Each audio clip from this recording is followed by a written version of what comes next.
Jake had been a DoorDash driver for a little over 6 months, enjoying the freedom of the job and the constant change of scenery.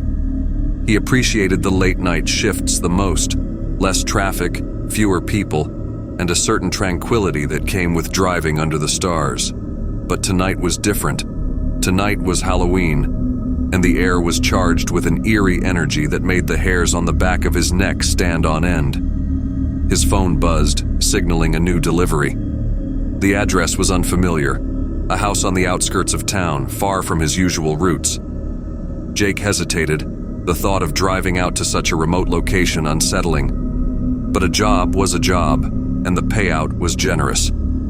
He accepted the order and made his way to the restaurant to pick up the food. As he drove, the city lights faded, replaced by the looming shadows of tall trees lining the deserted road. His GPS flickered and lagged, struggling to keep a signal in the dense woods.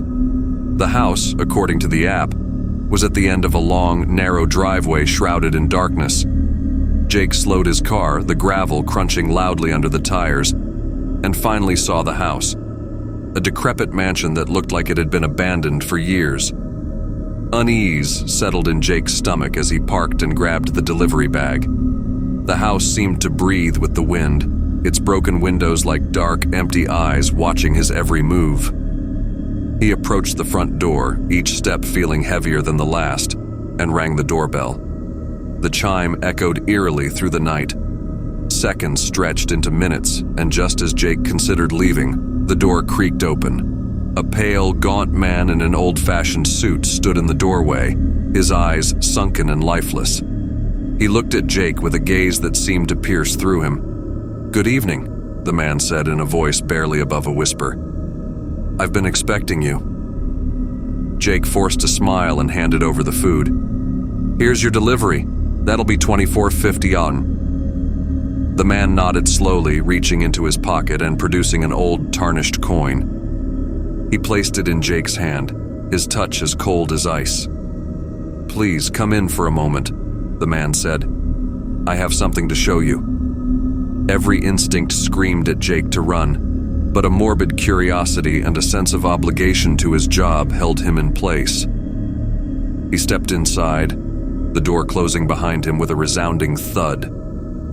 The interior was even more dilapidated than the exterior, with peeling wallpaper and cobwebs adorning every corner. The air was thick with the scent of decay. "This way," the man beckoned, leading Jake down a dimly lit hallway. They stopped in front of a large, ornate mirror covered in dust. The man wiped the surface clean with a trembling hand, revealing a reflection that made Jake's blood run cold. In the mirror, Jake saw himself standing next to the man, but behind them were dozens of shadowy figures, their faces twisted in silent screams. He turned to look behind him, but the hallway was empty. What is this?" Jake stammered, stepping back from the mirror. The man's expression remained unchanged. "These are the souls of those who have entered this house and never left. You see, I cannot leave this place, and neither can they. But every so often, someone like you brings a part of the outside world to me. For that I am grateful." Jake's heart pounded in his chest as he backed away, his mind racing with thoughts of escape. But the shadows in the mirror began to move, slowly creeping toward him. The man reached out, his cold hand gripping Jake's arm with surprising strength. "Stay with us," he whispered. "We can show you things beyond your wildest nightmares." Panicking, Jake yanked his arm free and ran back down the hallway, the shadows whispering his name. He reached the front door and flung it open, sprinting to his car. The engine roared to life and he sped down the driveway, not daring to look back. As he reached the main road, his phone buzzed again. He glanced at the screen to see a notification from the DoorDash app. "Order not delivered. Please try again." Jake threw the phone onto the passenger seat, his hands trembling. He vowed never to take another delivery to a remote location again. But as he drove away, he couldn't shake the feeling that he had left something behind. A part of himself, trapped in that house with the shadows. Weeks passed, and the memory of that night began to fade. But every now and then, Jake would catch a glimpse of something in his rearview mirror. A shadow, a face, a whisper of a voice calling his name. And he knew deep down that the house on the outskirts of town was waiting for him to return.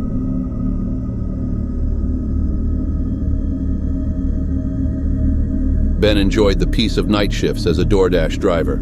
The stillness of the city, the empty streets, and the occasional conversation with late-night workers or insomniacs gave him a sense of tranquility. But one evening, his usual routine took a sinister turn. It was around 11 p.m. when Ben received an order to deliver food to an old, rundown neighborhood he hadn't visited before. He shrugged off the unease as he drove through the dark, narrow streets lined with dilapidated houses and overgrown yards. His GPS directed him to a house at the very end of a cul-de-sac, where a single dim porch light flickered. Ben parked his car and grabbed the food, making his way to the house. He rang the doorbell and the door creaked open slightly. A pale, middle-aged woman peered out, her eyes wide and filled with anxiety. "Thank you," she said softly, handing him cash and taking the food. "Be careful out there." Ben nodded, a chill running down his spine as he turned to leave. He felt an inexplicable sense of dread as he walked back to his car, the street unnervingly silent. He fumbled with his keys, the feeling of being watched growing stronger with each passing second. Just as he opened the car door, he caught a glimpse of movement in his peripheral vision. A shadow darted from behind one of the nearby houses, moving unnaturally fast. Ben's heart raced as he quickly got into the car and locked the doors, his eyes scanning the dark street. He started the engine and drove off, trying to shake off the paranoia that clung to him. But as he glanced in the rearview mirror, his blood ran cold. A dark figure was following him, its form barely visible in the dim light. The figure moved swiftly, almost gliding, keeping up with his car effortlessly. Ben's mind raced. Was this some kind of prank, or something far more sinister? He increased his speed, hoping to lose the shadow, but it continued to follow, never straying far from his car. He took a sharp turn onto a main road, the streetlights providing some comfort. The figure seemed to vanish, and Ben let out a sigh of relief. But just as he began to relax, he felt a presence in the back seat. His eyes darted to the rearview mirror again, and there it was, the shadowy figure now inside his car, its eyes glowing with a malevolent light. Panicking, Ben swerved to the side of the road and jumped out of the car, leaving the engine running. He backed away, his eyes locked on the dark figure now sitting calmly in the back seat.